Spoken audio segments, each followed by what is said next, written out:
Bonjour à tous et bienvenue dans cette nouvelle vidéo de l'Académie du Web. Aujourd'hui, je suis content car je vais vous parler d'un plugin que j'attends, en tout cas pour le test depuis longtemps, c'est Motion Page. Motion Page, c'est un plugin pour WordPress qui implémente les librairies GSAP directement dans WordPress. C'est un plugin que je teste depuis quelques jours maintenant et franchement, c'est un plugin qui est absolument génial. Alors, contrairement à BricsForge, par exemple, pour BricsBuilder, qui possède en plus des animations d'autres fonctionnalités, Motion Page, lui, ne fait que de l'animation, mais il le fait très bien. Donc, dans cette vidéo, on va voir ensemble.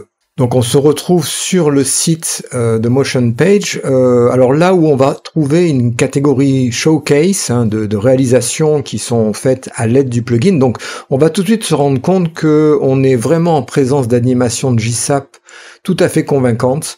Des animations qu'on peut retrouver sur Awards par exemple sans aucun problème. Donc le showcase est plutôt intéressant, très très complet.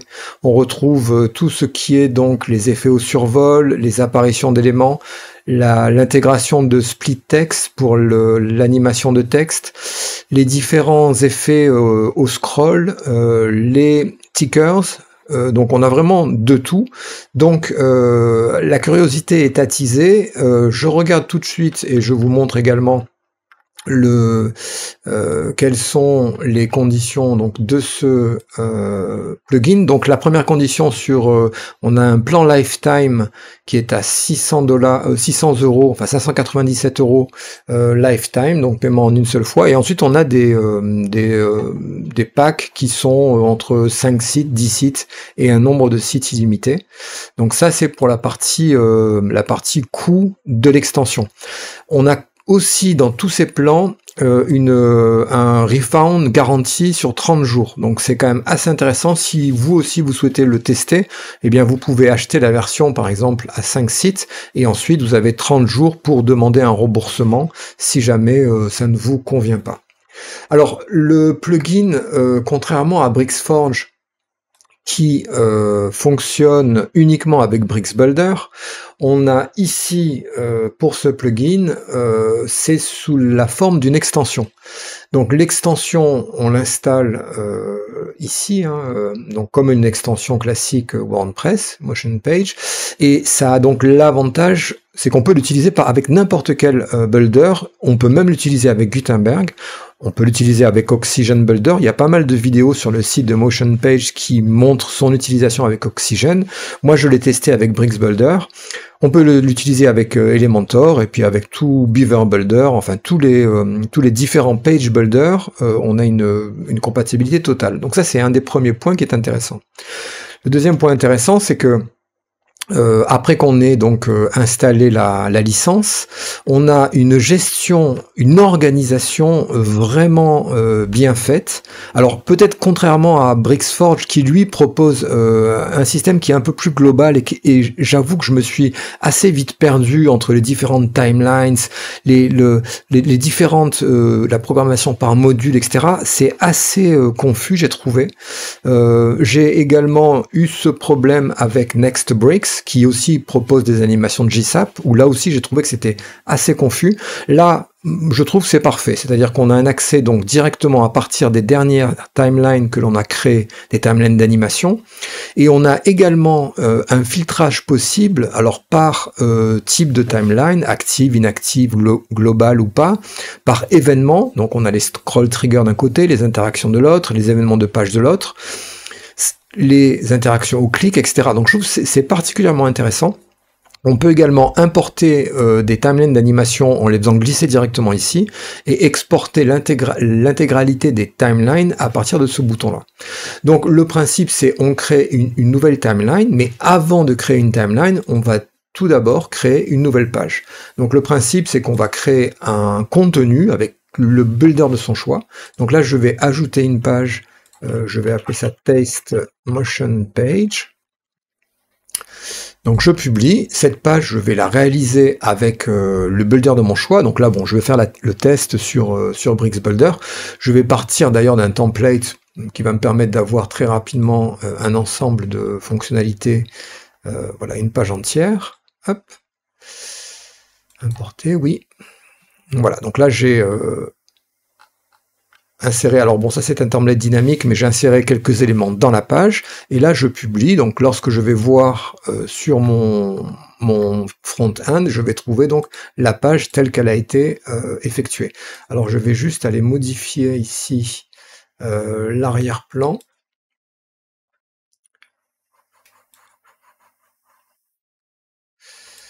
Et là, je vais mettre une image en arrière-plan, celle-ci, voilà, comme ceci, voilà, juste pour avoir quelques éléments. Donc là, je travaille avec mon builder de la façon habituelle, je crée mes conteneurs, je crée mes grilles, etc., mes images. Lorsque j'ai terminé la mise en page, je passe sur le motion page, ici, hein, donc je vous le remontre. Donc, motion page ici, hop, je crée une nouvelle timeline. Donc je crée une nouvelle timeline et tout de suite l'interface de Motion Page apparaît. Alors c'est une interface qui se rajoute à WordPress, qui est responsive, donc on a ici les points de rupture ici, on a des settings globales auxquelles on peut accéder ici, qui concernent notamment certaines parties comme par exemple le fait de rajouter un scroll smoother au défilement dans la fenêtre pour rendre le défilement plus doux. On a la possibilité de setter ses propres points de rupture pour les différents mode responsive, et on a accès également à d'autres fonctionnalités.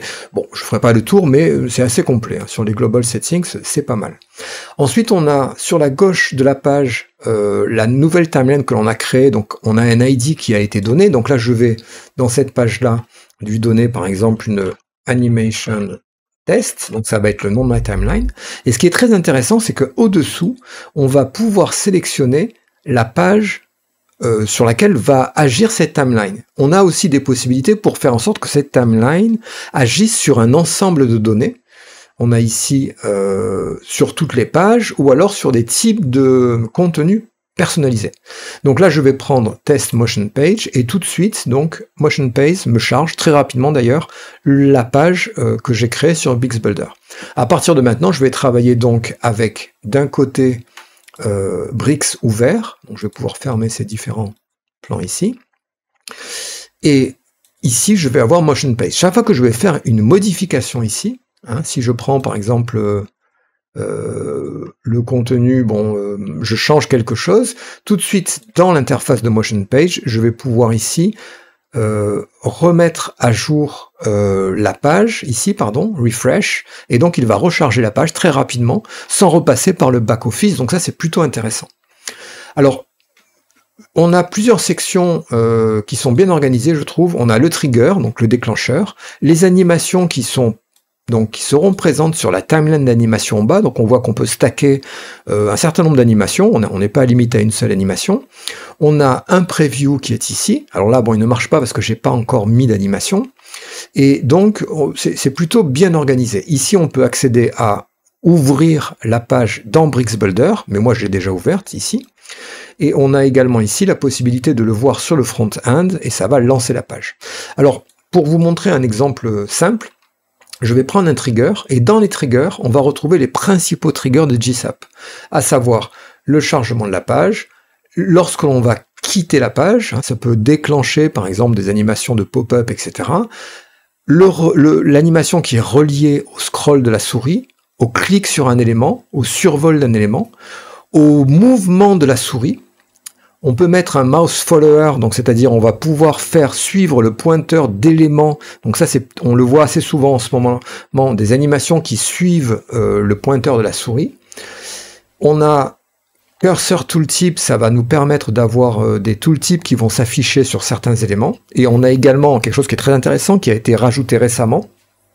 C'est le fameux JavaScript Observer, qui est un observateur d'événements, et donc on peut avoir comme déclencheur l'observer. Donc ça c'est très intéressant, ça permet par exemple en cliquant sur un objet d'avoir un autre objet qui réagit. Donc cet observateur est très intéressant. Donc on a vraiment tous les triggers principaux de GSAP. Donc je vais prendre par exemple moi le premier, c'est au chargement de la page, très simple. On peut lancer la timeline avant que la page ne soit chargée, ce qui va permettre par exemple de faire des page loaders, ou alors après que la page soit entièrement chargée. Donc là on a les deux choix. On a des options avancées telles que on peut court-circuiter, vous savez, pour les gens qui ont des problèmes de cécité ou quoi, ou qui souhaitent ne pas avoir beaucoup d'animations sur leur page.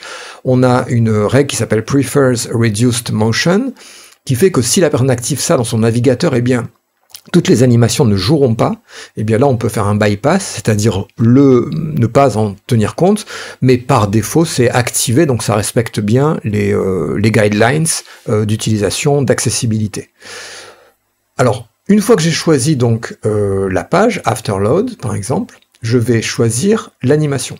Alors le trigger est sélectionné, donc là j'ai pas, si j'avais pris Scroll Trigger ici, on me demanderait donc des informations différentes, évidemment, puisque les informations sont relatives au trigger. Donc sur le page load, ça suffit. J'ai plus qu'à setter mon animation. Alors l'animation, ça fonctionne de la façon suivante. On a un sélecteur ou un élément, ou une classe. Ça peut être un ID, une classe, un élément. On a GSAP from, c'est-à-dire on va setter les paramètres de départ de l'animation vers la position à l'écran, ou alors au contraire, de la position à l'écran vers les paramètres qu'on va setter ici. Alors là, je vais par exemple prendre From, et je vais sélectionner l'animateur, je vais prendre ce Test Motion Page, donc je vais sélectionner le scanner de sélecteur ici, et vous allez voir qu'en survolant la page, tout de suite, il va me montrer les différents éléments présents à l'écran. Donc je vais prendre cet élément-là, hop, je vais cliquer, donc il me montre cet élément Parent, donc A comme ID BRXE 489.1B1, la classe post title, et son parent, c'est le conteneur B3BBE9, et ensuite le conteneur générique Bricks Container. Donc je vais prendre ici cet élément-là, Bricks.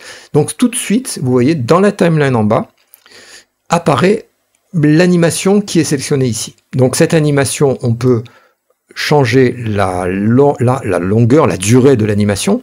On peut également la décaler dans le temps, c'est-à-dire qu'on pourrait, au chargement de la page, attendre par exemple 1 seconde, et ensuite lancer l'animation. Donc ça permet comme ceci, quand on va avoir plusieurs nœuds d'animation, hein, puisque sur Motion Page, ça s'appelle un Animation Node, on pourra décaler les nœuds d'animation les uns par rapport aux autres. Donc là, par exemple, si je veux également animer l'image qui est là, je vais faire ici donc une nouvelle animation. Je vais sélectionner ici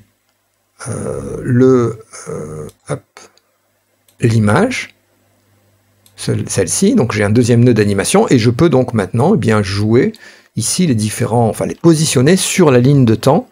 Alors on a une ligne de temps ici qui est à 10 secondes, on peut se déplacer dans la timeline, on peut augmenter sa durée, on peut prévisualiser, et ça on va le voir également, soit dans une boucle pour qu'elle tourne indéfiniment, ça c'est pour paramétrer les différentes animations des éléments, soit on peut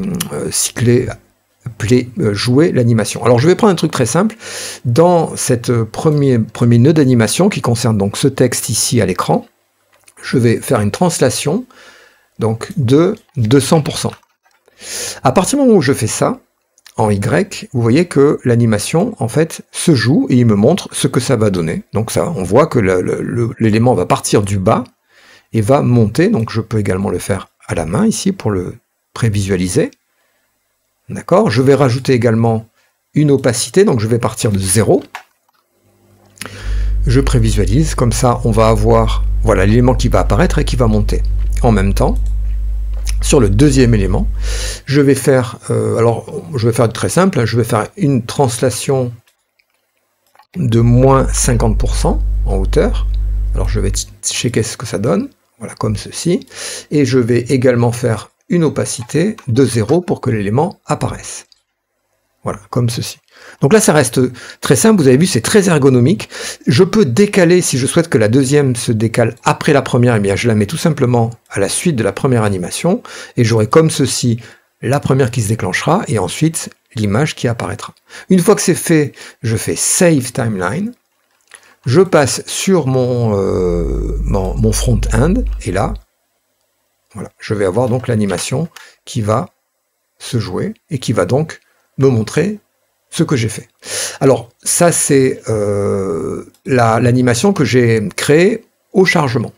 Tous les paramètres qu'on a ici sont animables, l'échelle, la rotation 3D sur les trois axes X, Y et Z. On peut animer des contours SVG, donc ça c'est intéressant puisque ici on peut animer non seulement des contours mais des fill color aussi, on peut animer la couleur de remplissage des objets SVG. On a également ici, bon, des torsions, le changement des dimensions, la position des backgrounds, la couleur de fond qu'on peut animer également, la couleur du texte, la couleur des bordures, les filtres CSS, ici, on va avoir tous les filtres principaux de blur, de brightness, de contraste, on a beaucoup d'animations possibles différentes. On a également custom, et ça c'est très intéressant, puisque là on peut animer n'importe quelle propriété qu'on ne trouverait pas ici, et dans la vidéo suivante, je vous montrerai comment animer la fameuse carte à jouer que j'ai déjà animée en 3D dans Bricks Builder avec BricsForge, avec NextBricks notamment.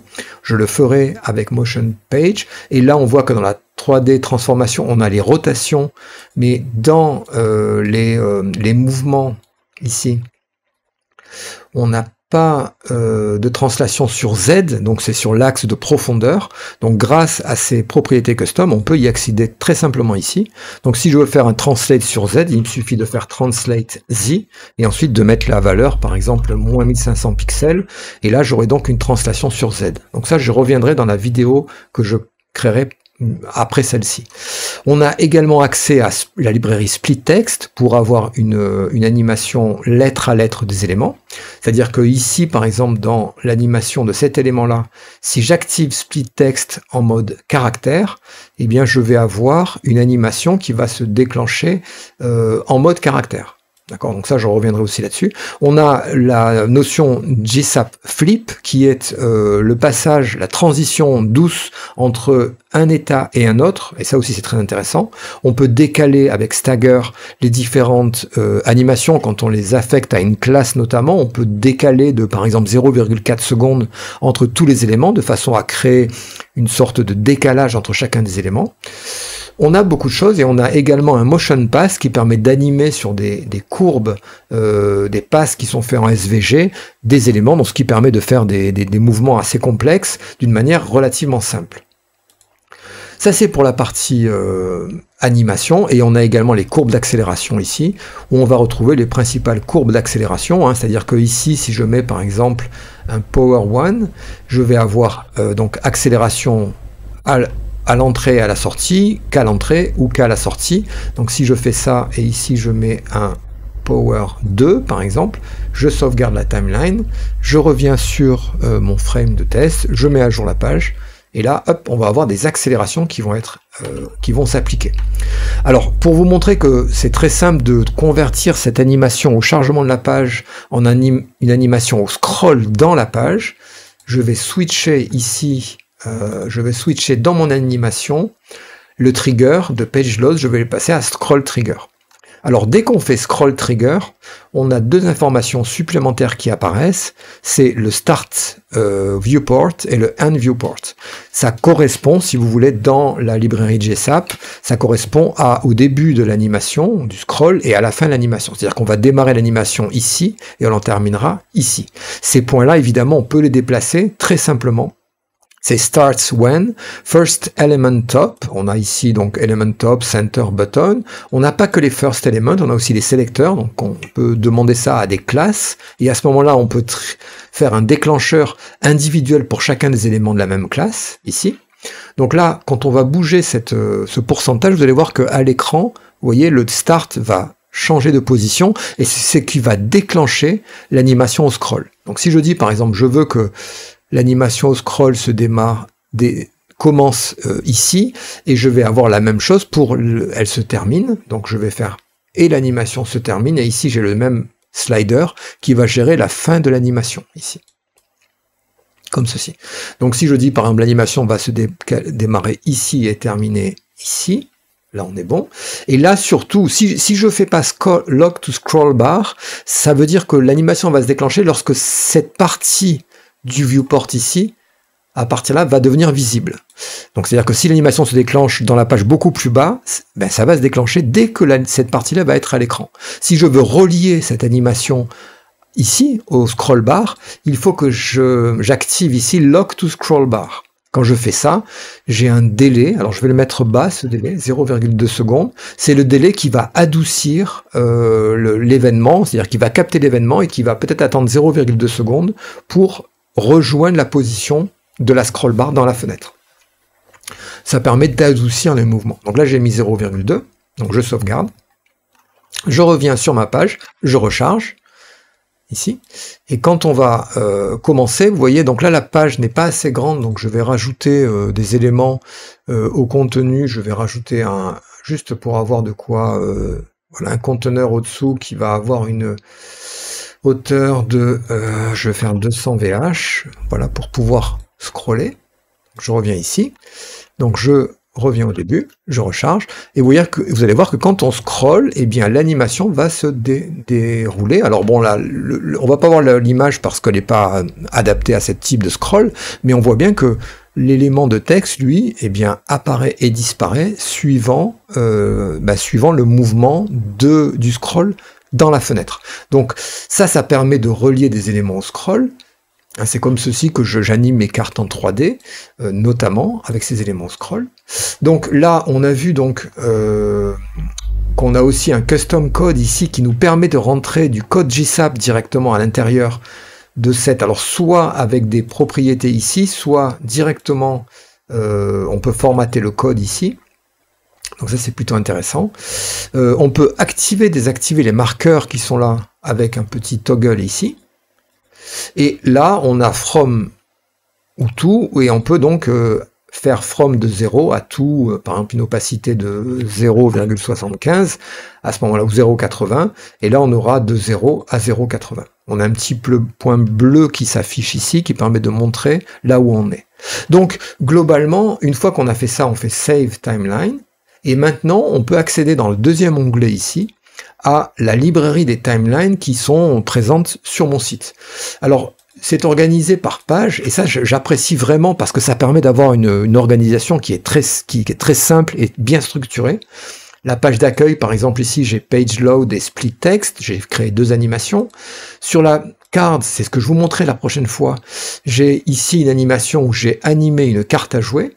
Donc, il me suffit de regarder cette animation-là, de lancer la carte, et là, en fait, en scrollant, vous allez voir, hop, la carte va flipper en 3D, donc ça, c'était un petit peu avancé, mais je vous montrerai dans la vidéo suivante comment réaliser des animations en 3D qui se relient de la même manière au scroll. Voilà, donc dans cette vidéo, j'ai souhaité vous montrer ce plugin Motion.page. Mon avis à moi, c'est que si vous voulez intégrer un look moderne, comme sur les sites de Words, pour avoir des animations de GSAP dans WordPress, mais c'est génial, c'est fabuleux, ça marche très très bien, c'est simple, c'est bien structuré, c'est véloce, ça ne rajoute pas vraiment de poids ou de lag à votre site, donc n'hésitez pas.